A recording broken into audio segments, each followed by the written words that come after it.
Venom, The Last Dance. This is the spoiler review. I do have a review up on my blog, soundedbettermyhead.com. No spoilers on there if you want to check that out instead. Not that there's really that many spoilers, but I end up giving this a 2.5 out of 5. I think some people will consider that to be probably generous. I wasn't expecting much out of this movie. I saw first Venom, I thought it was okay. I thought the second Venom was forgettable. I wasn't expecting much out of this one. The only thing that's really anchored any of these movies is Tom Hardy's performance, and once again, that's the case here. It's still a little goofy at times, but it's interesting to watch. The plot is weird because it's pretty simple. You got Null is basically this dark god. He's locked up. He needs basically this thing from Venom and Eddie that will free him, and then he's going to go out and wipe out all life in the galaxy, the universe, whatever. And basically, Venom and Eddie are on the run, not only from the military because they're after his symbiote, but also from this symbiote hunter. And that's basically it. He's on the run. He's got to try to keep moving, and it's basically on that level is pretty simple. But there's so much extra nonsense that kills it. On the Eddie side, it's not that bad. He's like I said, he's on the run. He has a couple run-ins with some people. He has this really weird side thing where he meets up with his family of hippies that are going after Area 51, and it's first of all you introduce to them and they're real corny, and it just seems out of place. Then he bumps into him at a campsite, which I think right there you're fine. That works out. He gets a ride from them ultimately to Vegas, and moves on with the story. But it's a little. You just keep following this family for some reason. I noticed it, and someone else pointed out. It feels almost like the family got shoehorned into the theatrical release of the Justice League movie, where it's they needed somebody to save, and it just didn't feel like it fit the movie. And there's a little bit of that here, where it's they keep going back to this family, and then they're at Area 51, then they break into Area 51, then they're on this tower, then they get in danger, then they leave, then they come back and help save Eddie. This random IT guy, whatever he used to be, knows how to handle a rocket launcher and save him at one point. And it's all felt unnecessary. You trim it down to he meets him at the little campsite. They give him a ride. They're corny, but he kind of sees a different life he could have lived, and that's it. And then on top of that, you got the government and the scientists that are kind of after him. And again, that's fine. The main soldier chasing him doesn't have much of a backstory. He's just after him. That's perfect for this kind of a movie. But then they get all this little extra stuff to the other scientists, and especially the one main female scientist. She's got this whole backstory that you see where she's out with her brother who wants to be in NASA, and she gets hit by lightning, but she's holding his hand, so it goes into him and kills him. And now she's got this lightning scar, and it's completely irrelevant to the plot. There were points where yeah, she's doing this for her brother, but it seems so irrelevant to what's going on. And at the end she gets a symbiote, and somehow it's got electric flash kind of power, and she keeps it at the end, so maybe there's something for her down the road, but it wasn't compelling enough to say, okay, I want to see more of this character. Basically, I think she's loosely based on the Agony symbiote, and there was a Professor Payne character that was a dude, and she's kind of a splash of both. It's I don't know, it's just kind of a little bit unnecessary to everything else that's going on. It makes it all muddied. It's a fairly straightforward plot. They just added all this extra nonsense to it. And there's this whole random dance number with Venom and Mrs. Chow. Even though knowing that as soon as they turn into Venom, this creature's going to detect him and take him out. Everybody really wanted this little dance number in there for some reason. It's just so bizarre. Again, it's supposed to be the final film in the Venom franchise.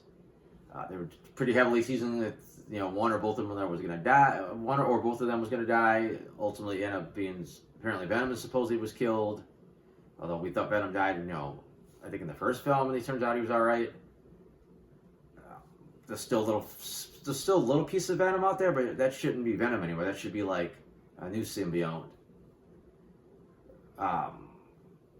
And they try to make it mushy and like sad at the end. It just didn't really quite hit because it's like, you're waiting for kind of an out. So like, how is this gonna, It just felt like they weren't gonna kill them both off, even when they ultimately only killed one of them. Whatever. Just I don't know. It just felt like there was gonna be an out. Like, yeah, we're not gonna do this.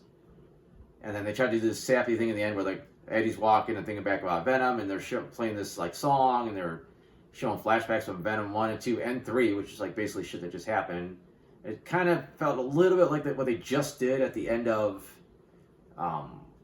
small spoiler for Deadpool and Wolverine, but during the credits they played like this song, and they were showing like clips from all the different Fox movies, like mostly behind the scenes stuff. So and it just kind of felt like a rip off of that, even though I don't think that was intentional.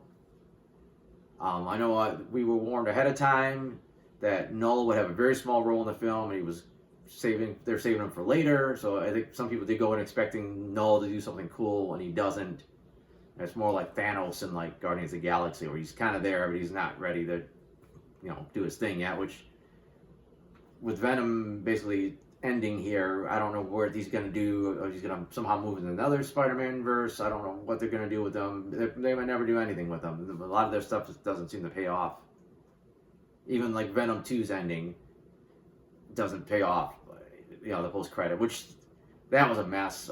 Again, spoiler for Venom 2 if you didn't see it, but at the end, he gets shifted over to the MCU, and it's like, oh my god, he's going after Spider-Man. And then you see in Spider-Man No Way Home that he ends up getting sent back home, and it looks like he left behind a piece of Venom, but it's kind of implied now that actually that he left that behind in the Venom verse, and then they captured that, and then there's this whole little mess that they were trying to clean up, and that whole confusing going into the MCU and coming back nonsense that they set up. And then it's just kind of janky from there. And then then the plot kind of kicks in. Action was decent. A lot of it was kind of short. Like, you want to see Venom do his Venom thing. Like, the first big fight scene, like, he was Venom, but then he'd, like, throw Eddie out, and Eddie would do stuff. So, like, a weird kind of team up that they weren't really truly being Venom for a lot of it, which I thought was odd. And then there was the soldiers almost catch him. You also had a brief fight with the Xenophage, is what they were calling the symbiote hunter. I actually thought the designs looked really generic in the trailers, but when you see him better and you see him in the light, I thought the CG looked really good. I thought the design was pretty cool. They kind of had this like wood chipper effect where they would eat something like a person, and like you see the blood spurt out of the back of their head. They overdid it a little bit, but it was a pretty cool concept, something that was a little bit different. Even the battle at the end, like a lot of times, basically, first two Venoms end up with two guys with symbiotes fighting each other. So it's just goo going all over the place and tendrils, and it's just hard to tell who's who, especially even with the color variant. This time we ended up with a bunch of symbiotes fighting the Xenophage, and then more Xenophage. At least it was a little bit clearer, even though it was at night. I thought there was some cool moments there. I was kind of into the action scene, just didn't know where it was going because these Xenophages couldn't be killed. Like, you kill one, comes back. Although early in the film, for absolutely no reason, the army's got these gigantic, massive super acid containers, and they dump it on stuff they don't want, and that's how they get rid of it. And it's like, okay, so obviously this acid must be strong enough that it's going to eliminate these creatures at some point, which is weird because they didn't, all the stuff that killed them and they came back from. It seemed like they really should have explained this acid better, that it's how awesome it is, but whatever. I guess they just put the pieces together on your own. And I don't think there's a ton else about the movie itself. I mean, I think I covered like all the big moments.